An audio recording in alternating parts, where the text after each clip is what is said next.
జాతీయవాద జర్నలిజానికి అసలైన వేదిక నేషనలిస్ట్ హబ్ ని సబ్స్క్రైబ్ చేసుకోండి. నోటిఫికేషన్స్ కోసం బెల్ ఐకాన్ పై క్లిక్ చేయండి. ఈరోజు ఇక్కడ ఒక పండుగ వాతావరణాన్ని మనం చేసుకోగలిగామంటే దానికి నిజంగా కూడా మనము అందరికీ కూడా కృతజ్ఞులమై ఉండాలి. శ్రీ భీమిడి యశోదమ్మ గారు, శ్రీ పెంటారెడ్డి గారు కీర్తిశేషులయ్యారు.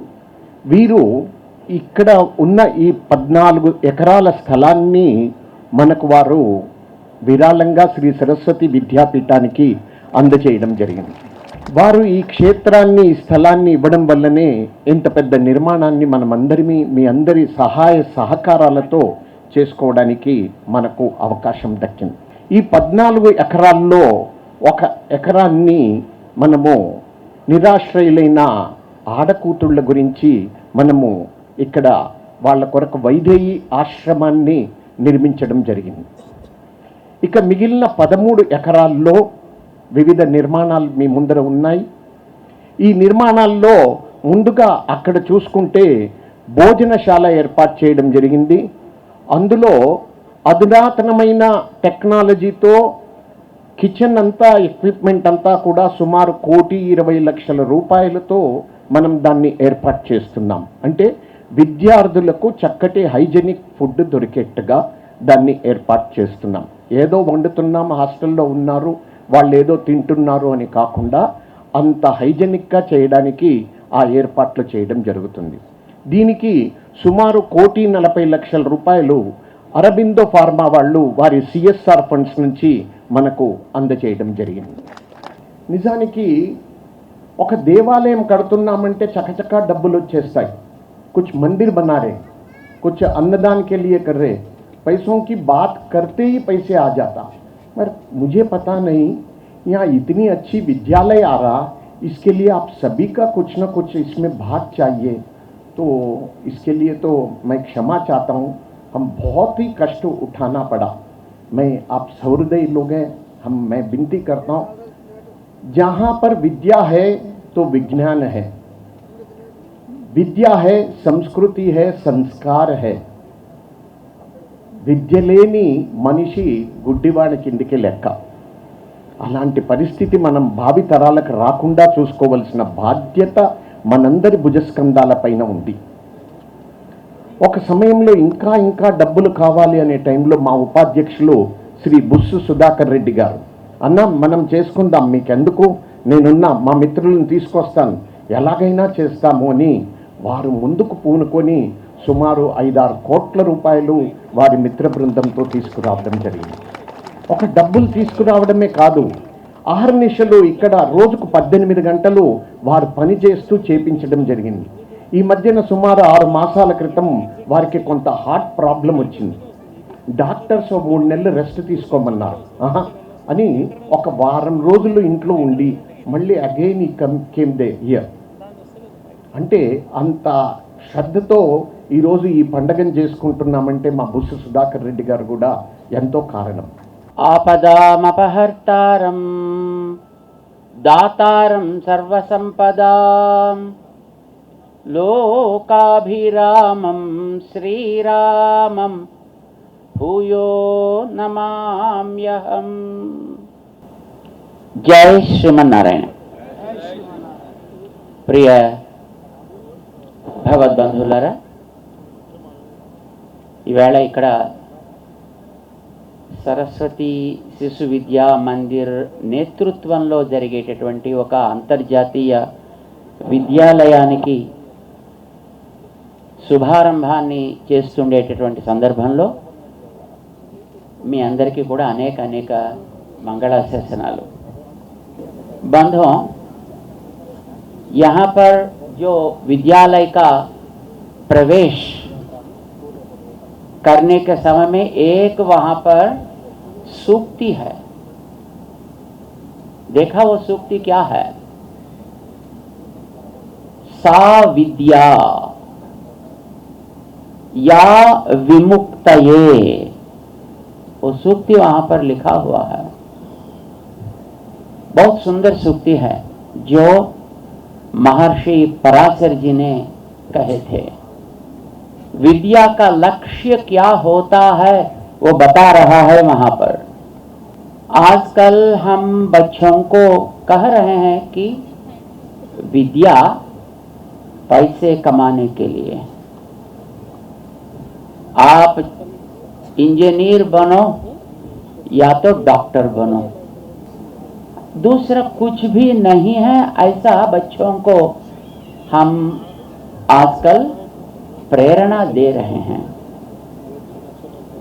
परंतु वो सूक्ति एक बात हमको बता रही है, सा विद्या, पढ़ाई वही हो सकती है या विमुक्तये, विमुक्ति के लिए जो मार्ग दिखाता है उसको विद्या कहना चाहिए। विमुक्ति क्या होती है? विमुक्ति माने ऊपर जाना, शरीर को छोड़कर वैकुंठ में या कैलाश में, वही है क्या विमुक्ति? लोग वो पद जानने से, पद सुनने से समझेंगे कि विमुक्ति माने ऊपर जाना, लेकिन ऊपर जाने के लिए पढ़ाई होती तो कोई भी स्कूल में आएंगे ही नहीं। आप जानते हैं, जब अपने आप प्रीतम प्रधानमंत्री जी वो प्रधानमंत्री बने हैं, उस समय में देश की हालत बहुत खराब था, परंतु वो आए, धीरे धीरे समस्या को जानना चालू किया और उसको कैसा सुधारना है, आगे ले जाना कैसा है, क्या क्या करने से देश आगे बढ़ेगा, जनता आगे आ जाएंगे और विद्यावान बनेंगे, समाज की जो बाध्यता होती है, रिस्पांसिबिलिटी, उसको कैसा जान सकेंगे, उसमें भाग लेंगे और देश ऊपर आ जाएगा, विश्व गुरु बनेगा। सोचा है, कुछ किया है, आज उसका फल लोग देख रहे हैं। हम तो पॉलिटिशियन नहीं हैं, हम वो जानते भी नहीं और उसके बारे में बोलना भी हम नहीं चाहते हैं, लेकिन वास्तव को जानना बहुत जरूरी है। It is very important to understand the fact and we need to realize and we need to start working towards achieving that. अब कहीं भी दुनिया में जा, मैं भारतवासी हूं, मैं हिंदू हूं, ऐसा सब लोग, just everybody feels happy, everybody feels proud, everybody is raising their head and say, yeah, I am from Bharat, I am from Hindu communities. People are feeling so happy to say that. देश को चलाने वाला एक नेता यदि कुछ संस्कार वाला बनता है और समझदार होता है, विद्यावान होता है, तो बंधुओं देश ऐसा चलता है। अपना देश के बारे में और अपना धर्म के बारे में, अपनी जाति के बारे में ही जिसको कुछ अंडरस्टैंडिंग नहीं है, ऐसे वाले देश को कहां आगे ले जा सकता है? भाग्य की बात है, कम से कम 75 इयर्स के बाद ऐसा एक व्यक्ति निकला है और समाज को आगे ले जा रहा है। बंधुओं, वो व्यक्ति भी ऐसी एक विद्या भारती आप कहो, सरस्वती शिशु मंदिर कहो, उससे निकला हुआ एक प्रोडक्ट है। समझे? He is also one of the products from this organization, because of whom the country is feeling proud. People from this country are feeling pride to to say that they are from this country. And across the world, people are respecting the systems which are here. ये विद्या का प्रभाव होता है. ऐसा जो आगे जा सकता है वही विद्यावान बनता है, और ऐसा जाने के लिए रास्ता दिखाने वाला जो संस्कार होता है और जो पढ़ाई होती है उसी को हम बोलेंगे विद्या. विमुक्ति means release. Release not from the body, release not from this world. Release is only from the problems that we face in front of us. Some people take the issues as problems, then they will be scared in resolving them. They run away most of the times from such kind of problems.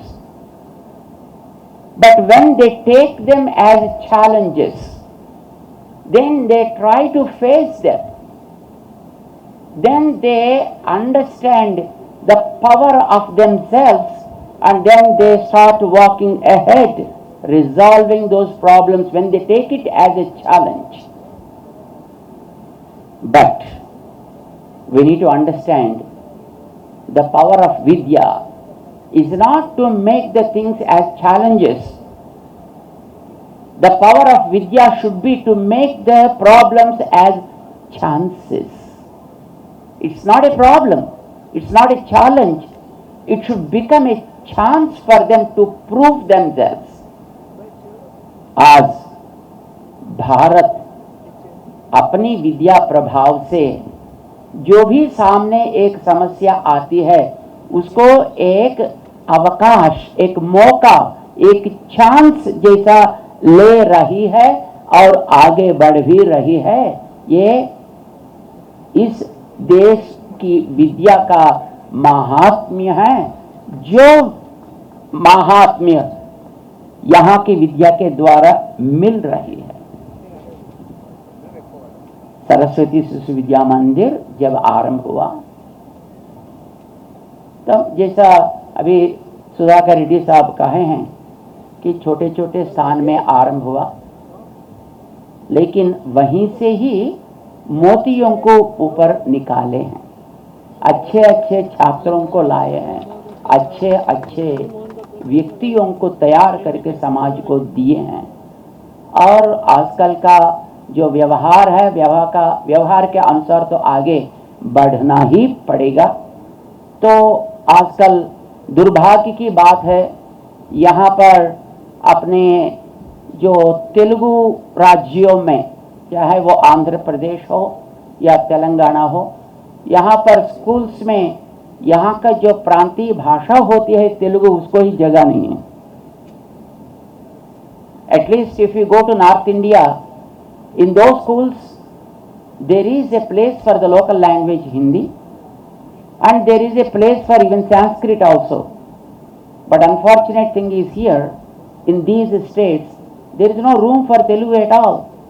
Nowadays, all the schools, of course, private schools always have English as the medium. But now all the government schools also adopted that English medium as their medium. And when that is the case, it becomes inevitable for everybody to adopt that language. Of course, language is nothing but a cup. But through that cup, what kind of content you provide is more important. But here is the great content. A content that makes one as a real human being. The content is to make the man more responsible. The content is to make a man more powerful to go ahead. And the content is to make people around as friends, not as enemies. And the content is to say that you worship your own and respect everything. ये अपना देश का आत्मा है. इस भारत में और अपना वैदिक धर्म में हम न किसी को द्वेष करते हैं न किसी को दूषण करते हैं, चाहे वो कोई भी वो आस्तिक हो या नास्तिक हो, हम सबको मानते हैं। नास्तिक धर्म भी अपना भारत का एक फाउंडेशन में एक है, हम नास्तिकता को भी मानते हैं, लेकिन हाँ हम अनुसार करते हैं अपना धर्म को, चाहे मैं वैष्णव हूं या मैं शैव हूं, मैं शाक्तेय हूं या मैं और कुछ हूं, तो मेरा जो नियम है और जो मेरा जो विधान है, जो मेरी पद्धति है, उसको तो मैं आराधना करता हूं। दूसरे पद्धति जो भी हैं उसको हम मान्यता देते हैं, न कभी भी उनको हम अधक करते हैं। ये भारत का आत्मा है। तो बंधुओं, we are always open with our arms to accept anything and everyone into our country. Probably that is the one which made our country, like this today. Still, we never gave up our own ideology. We never gave up our own thought process. We never gave up our own practices. हम जो भी मत वाले हैं, हम सबको अपने open arm से हम स्वागत किया, साथ यहाँ पर रहने के लिए उन लोगों को भी व्यवस्था की और उन लोगों को सहायता की। उससे बहुत कुछ नुकसान तो पहुंचा ही है, फिर भी आज भी अपना इस देश का स्वभाव है सबको स्वीकार करना, सबको आदर देना, चाहे वो कोई भी हो। उसके साथ ही साथ अपना जो धर्म है उसको नहीं छोड़ना है, उसकी आराधना करनी है। मेरी माँ मेरे लिए हमेशा आराधना करने की एक व्यक्ति बनती है। हमारे दोस्त की जो माता होती है उसको तो मैं आदर करता हूँ, आराधना नहीं, आदर तो अवश्य करता हूँ, चाहे वो कोई भी हो। विद्या उस संस्कार को देना है, और इस संस्कार को पाने के लिए you need to understand many things, right? You need to understand about the human beings, you need to understand about the society, you need to understand about the calculations and stuff, and you need to understand the chemistry of the people, and you need to understand how to weigh the things and how to spend the things, money, maths, social sciences, geology, botany, whatever you call, all these subjects are supporting this ideology, to support your ideology so that you can lead the life as a real human being and help the people to live like human beings. आप जानते हैं प्रभु श्री रामचंद्र यही दिखाए थे।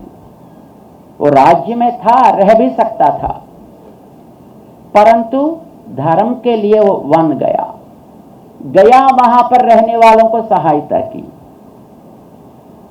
जब वो ऋषियों के साथ रहा तो सेवा करते रहा, और केवट के साथ रहा उनके कुछ सहायता की, जानवरों के साथ रहा तो उनको सहायता की, राक्षस के साथ रहा तो भी सहायता की।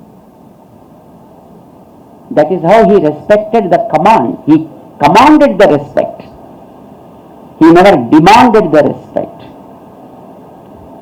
इसीलिए हमारे दक्षिण भारत के संत कहते हैं, वो कुछ तमिल में कहते हैं, कर्पार इराम पिरानयल्लाल मत्तुं कर्परो। कोई अक्षर स्वीकार करने वाला या कोई सीखने के लिए जो चाहता है, वो पहला अक्षर क्या सीखना था? वो राम नाम सीखना है। क्या राम नाम को छोड़कर दूसरे किसी को सीखने के लिए कोई चेष्टा करता है? ऐसे सवाल देते हैं वो। क्यों? तू मानव है, तुमको सीखना है मानवता के बारे में, तू जीना है मानव समाज के बीच में, और तू बढ़ना है मानवों के साथ मिलकर और साथ में रहने वाले सारे प्रकृति के साथ। प्रकृति को जो प्यार किया, प्राणी मात्र को जिन्होंने प्यार किया, उससे उन्होंने सबकी प्यार को कमाया, दुनिया में रहने वाले टेररिज्म को खत्म कर दिया और दुनिया को एक आनंद स्वर्ग बनाया। यही है अपना भारत का आत्मा। उसीलिए हम रामलला को चाहते हैं। भाग्य की बात है, हमारे मोहन भागवत जी, माननीय सरसंघचालक जी महाराज जो यहाँ पर विराजते हैं अभी, वो उस रामलला का आगमन वहाँ पर होने जैसा एक व्यवस्था की और रामलला को फिर अपनी जगह को दिखा दिए 500 साल के बाद। जब रामचंद्र जी वहां पर पधारते हैं तो राम राज्य तो अवश्य होगा ही, और जब राम राज्य होगा तब धर्म का आदर और धर्म का आचरण लोगों के अंदर होना है, जिसके लिए अपना जो विद्या भारती का विद्या है ये अवश्य ही रास्ता दिखाएगी। इसीलिए हम इसको प्रोत्साहन देना है। ऐसी विद्यालयों को बहुत बहुत बहुत हर एक गांव में, हर एक नगरी में, हर एक शहर में लाना है। केवल पढ़ाई से रहने वाले बच्चों को नहीं तैयार करना है, संस्कार से रहने वाले बच्चों को तैयार करना है। बंदूक देना ही नहीं है हाथ में, बंदूक का प्रयोग करने की तरीका भी सिखाना है ना, तभी तो बंदूक देना अच्छा होता है। तो विद्या एक बंदूक है, इसको अच्छी तरह प्रयोग करने की रीति सिखा दिया तो ये देखो ये सिपाही बनता है। तब वो अपने रिस्पांसिबिलिटी से काम कर सकता है। सबको अपना अपना नियम पालन करने की रीति सिखा सकते हैं। ये विद्यालय वो काम करने के लिए तैयार हुआ है, आगे बढ़ रहा है, ये तो बहुत आनंद की बात है। और माननीय सरसंघ चालक जी श्री पूज्य मोहन जी भागवत यहाँ आकर इसको उद्घाटन करते हुए सबको बहुत कुछ प्रोत्साहन कर रहे हैं, और जिसके लिए आपके साथ मिलकर हम भी उनको बहुत बहुत आभारी व्यक्त करते हैं। और जिसमें जो भी भाग बने हैं अपने तन से, धन से और मन से, सबको भी हम बहुत बहुत मंगल आशासन करेंगे। और हमारे आचार्य श्री रामानुज स्वामी जी महाराज की कृपा सबके ऊपर सदैव रहने के लिए हम प्रार्थना भी करते हैं। जय श्रीमन नारायण। यहाँ मैं आया हूँ तो कोई औपचारिक कार्यक्रम है ऐसा नहीं है, मेरे लिए अपना घर का ही काम है। क्योंकि अभी स्वामी जी ने बताया कि संस्कार मिलता है और संघ भी संस्कार का ही काम करता है।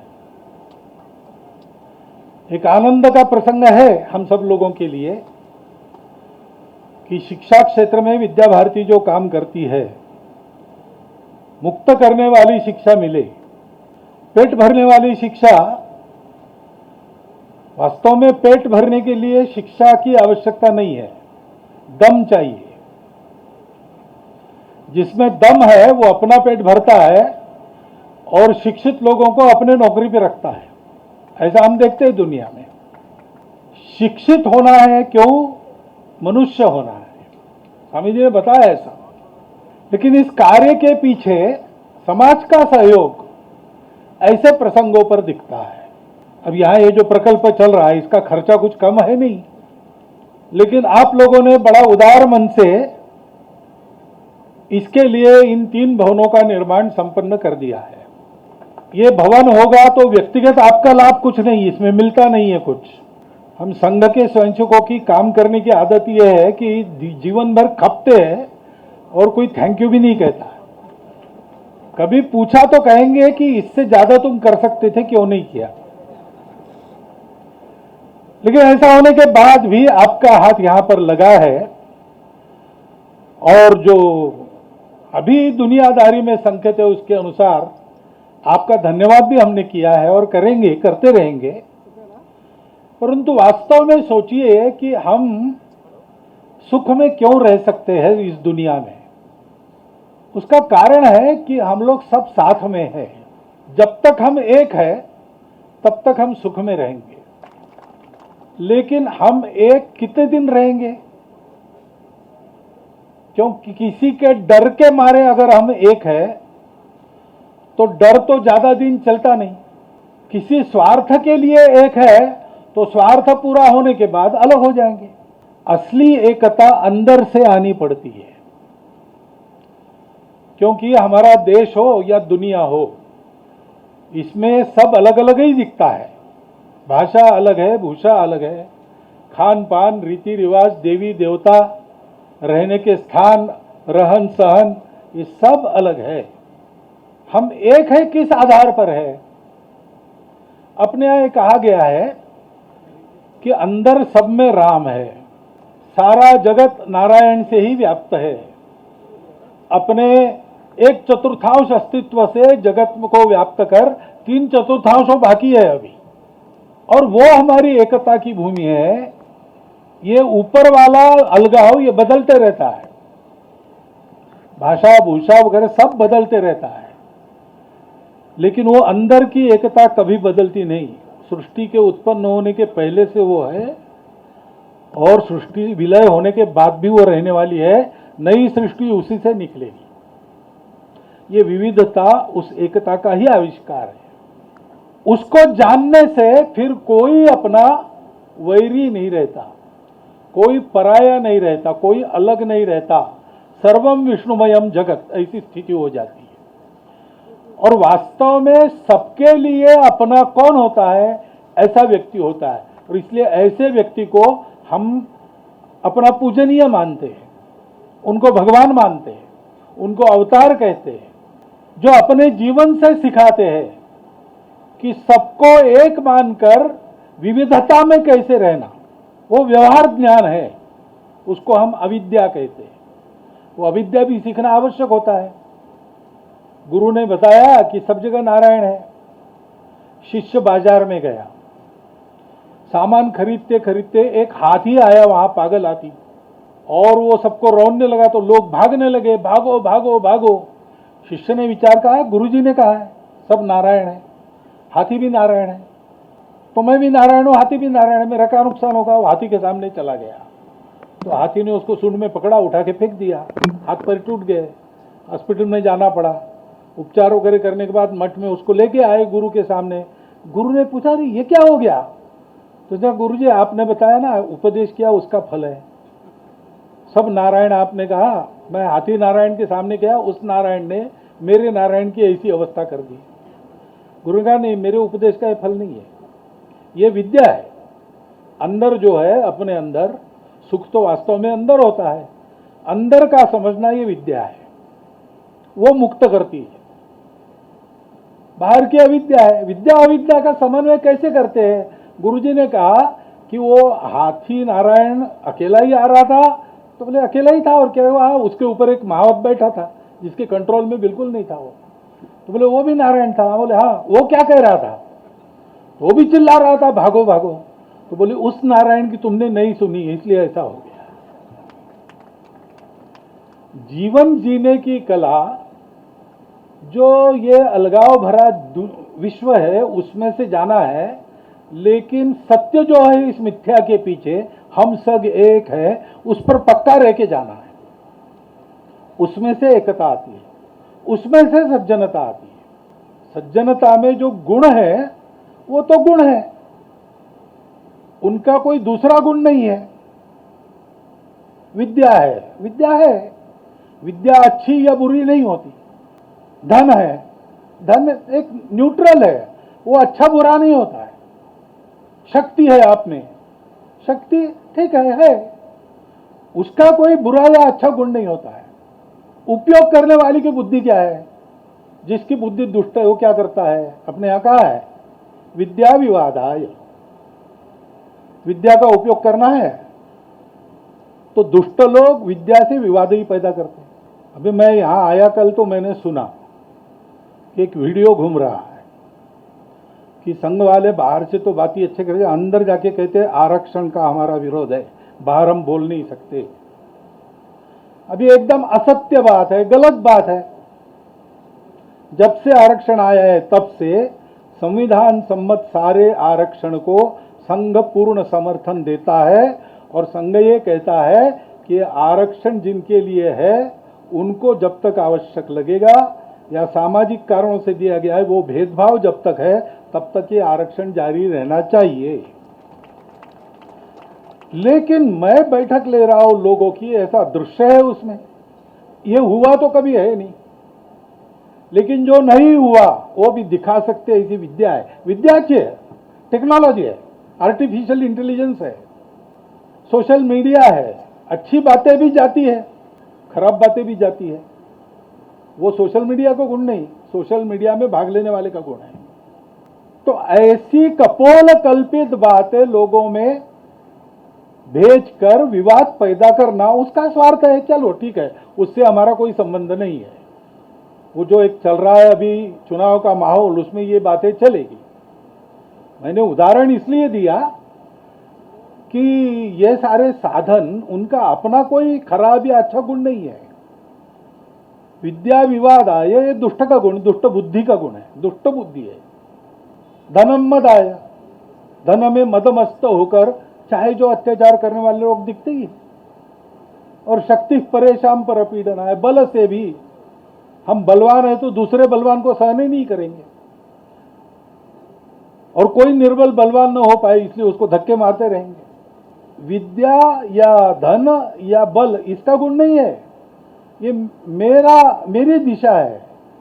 मैंने वो मनुष्यत्व के संस्कार नहीं पाए, इसलिए मैं अपने आप को ही मानता हूं, मैं हूं यानी मेरा अहंकार है, और वही रहना चाहिए और बाकी सबको दबना चाहिए, इसलिए ये दुष्टता करता हूं। ये खलस्य है। विद्या विवादाय धनम मदाय शक्ति परेशान पर पीड़नाय खलस्य साधो विपरीतमेतत्। साधु का इससे उल्टा होता है। क्या है? ज्ञानाय दानाय च रक्षणाय।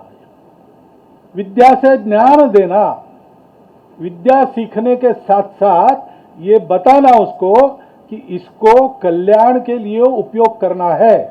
एटम को कैसे तोड़ा जाता है ये विद्या मैंने तुमको दी, इसके आधार पर बिजली पैदा करके किसानों के श्रमों को कम करो, इसका एटम बम बना के लोगों के शहर मत जलाओ। ये ज्ञान है, विवेक है, विवेक ही ज्ञान है। जो कुछ हमको प्रकृति से मिला है उसका अच्छे के लिए उपयोग करना, उसके लिए आदत चाहिए, उसके लिए संस्कार चाहिए, उसके लिए विद्या है। ये विद्यादान का काम ये हो रहा है। और इसलिए आत्मा की बात महाराज जी ने बताई, तो अभी हम ये कह सकते हैं कि ये बड़ा परिसर, ये अच्छे बने हुए भवन, इसमें आगे शुरू होगा विद्यालय, ये सारी ऊपर से दिखने वाली बातें हैं, वो शरीर मन बुद्धि का काम करती है। परंतु आत्मा क्या है? आत्मा है मुक्त करने वाली विद्या का संस्कार, उस विद्या का ज्ञान यानी विवेक और आदत। तो हमने यहां तो हाथ लगाया, बहुत अच्छा, मुक्त मन से उदार मन से हमने सब किया, लेकिन हमको उस अंदर की आत्मा का भी ध्यान रखना चाहिए। एक होता है लेटर, अक्षर, दूसरा होता है स्पिरिट, भाव। भावों के बिना अक्षर निरर्थक होते हैं, हानिकारक भी हो सकते हैं। और भाव को अगर योग्य अक्षर नहीं मिला तो प्रकट ही नहीं हो सकता है। दोनों चाहिए, जैसा भाव है वैसा अक्षर चाहिए, भाव से विपरीत अक्षर नहीं चाहिए। और अक्षर अगर भव्य है तो उतना ही भव्य भाव भी चाहिए। आज मैं इसलिए बता रहा हूं कि एक अचीवमेंट है दुनिया की भाषा में। हमने एक बड़ा प्रकल्प खड़ा किया है, इंटरनेशनल उसको कहा है, इससे कीर्ति बढ़ेगी। लोग इसको देख के आश्चर्य करेंगे, वाह बहुत बड़ा काम हुआ, ऐसा कहेंगे। लेकिन ये क्यों कह रहे हैं? तो विद्या भारती 1952 के समय से एक पुराने कमरे में, खंडहर नुमा घर के पुराने कमरे में 12-15 बच्चों को लेकर ये काम शुरू करने के बाद उसको करती आई है, सब परिस्थितियों। उस तपस्या का फल है। वो तपस्या बनी रहे तो ये बढ़ता जाएगा। और तपस्या बनाने वाले केवल विद्या भारती के कार्यकर्ता नहीं है, वो तो है ही, वो लगे रहेंगे, वो काम करेंगे। लेकिन जैसे अब वो ये संस्कार दे रहे हैं,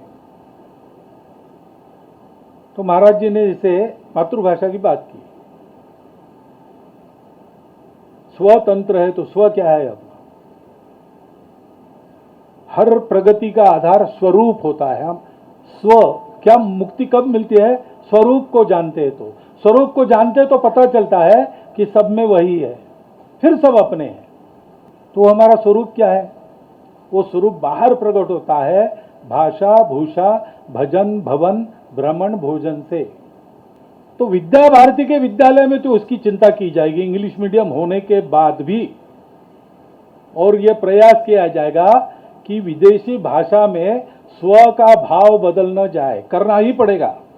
और भाषा विदेशी लेने के बाद ज्यादा मेहनत करनी पड़ेगी, क्योंकि भाव की बात भाषा ही है। मातृभाषा का आग्रह इसलिए है, लेकिन दुनियादारी के चलते कुछ करना पड़ा, तो मजबूरी है। अगर ये भाव है तो विद्या भारती तो उसकी चिंता कर लेगी, तपस्वी कार्यकर्ता है, वो कर लेंगे। परंतु क्या हम ये नहीं जानते कि विद्या केवल विद्यालयों में नहीं होती, वो अपने घर में भी होती है और समाज में भी होती है।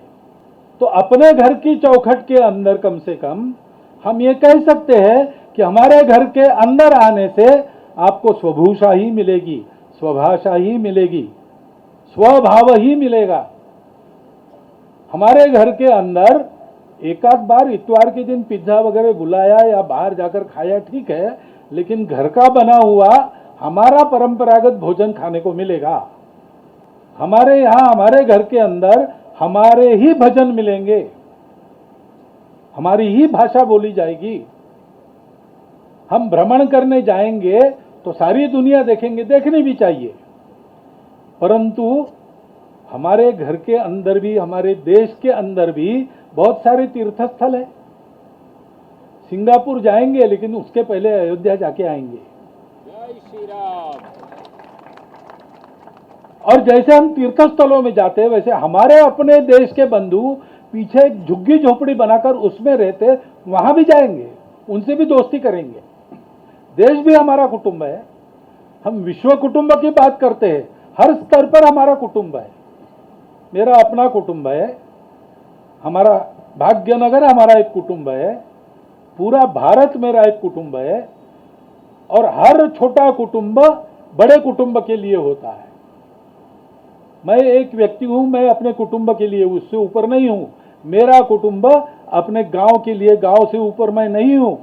और मेरा गांव अपने देश के लिए है, देश से ऊपर नहीं है। और भारत ये बारंबार सिद्ध करता है कि अगर ये कसौटी देखी जाए तो विश्व के हित में भारत अपने हित को पीछे रखकर मदद करता है। अभी पिछले 10-15 वर्षों में 10 बार इसको किया है हमने। हम जब विश्व बंधुत्व की बात करते हो, ये गप्प नहीं होती हो, हम करते हैं, ये हमारा स्वभाव है। हम अपने घर के अंदर इस स्वभाव को बरकरार रख सकते हैं। उन संस्कारों को हमने ठीक रखा है, इसकी चिंता कर सकते हैं। समाज में भी, सामाजिक संस्थाओं में हमारा अच्छा सहभाग है सब लोगों का। हम ये देखेंगे कि जो कार्यक्रम होंगे हमारे, वो इस भलमन साहत को सिखाने वाले ही होंगे। विद्या का उपयोग ज्ञानदान के लिए करो, धन का उपयोग दान के लिए करो, और शक्ति का उपयोग दुर्बलों की रक्षा करने के लिए करो। ये संदेश देने वाले ही कार्यक्रम समाज में हम करेंगे। ये सारे साधन है, उसका उचित उपयोग करेंगे, अनुचित उपयोग नहीं करेंगे। ये सारी बातें हम कर सकते हैं। जो आपने मेन मनी एम्यूनिशन में विद्या भारती के पास मेन है, काम करने वाले लोग हैं, मनी और एम्यूनिशन की चिंता आप कर रहे, बहुत अच्छी बात है, करिए और अधिक अच्छी कीजिए। परंतु साथ साथ ये सारा जो हम कर रहे हैं उसके पीछे जो भाव है, उस भाव के अनुरूप संस्थाएं तो अपना अपना काम करेंगी, अपने घर में भी हम अपना काम करें और संस्थाओं की मदद करते चले। इतना एक अनुरोध आपके सामने मैं रखता हूं और मेरे 4 शब्द समाप्त करता हूं। ఈ వీడియో మీకు నచ్చినట్టయితే లైక్ చేయండి, 10 మందికి షేర్ చేయండి. అలాగే కామెంట్ల రూపంలో మీ అభిప్రాయాలను మాతో పంచుకోండి. Nationalist hub group of channels ను సబ్స్క్రైబ్ చేసుకుని తెలుగునాట జాతీయవాద జర్నలిజాన్ని ప్రోత్సహించండి. ఈ వీడియో కింద ఉన్న బెల్ ఐకాన్ పై క్లిక్ చేయడం మర్చిపోవద్దు.